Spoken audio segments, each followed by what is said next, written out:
তেজপাতা, শুকনো লঙ্কা আর গোটা জিরে ফোড়ন দিলাম। টুকরো করে কেটে নেওয়া আলু দিলাম। আলুটা একটু ভেজে নেব।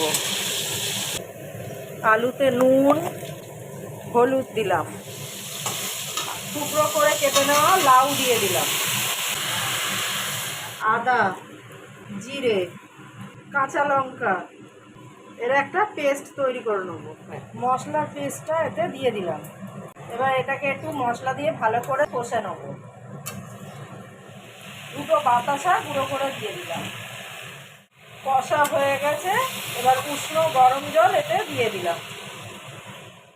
2 মিনিট ঢাকা দিয়ে লাউটা একটু সেদ্ধ করে নেব। লাউ তরকারিটা নামিয়ে রেখেছি, এবার চিংড়ি মাছটা ভেজে নেব।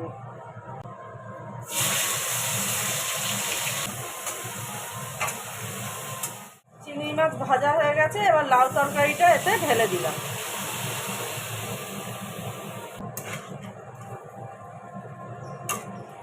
চিংড়ি দিয়ে লাউ তরকারি তৈরি করে নিলাম। নতুন বন্ধুদের সাবস্ক্রাইব করার জন্য অনুরোধ রইল।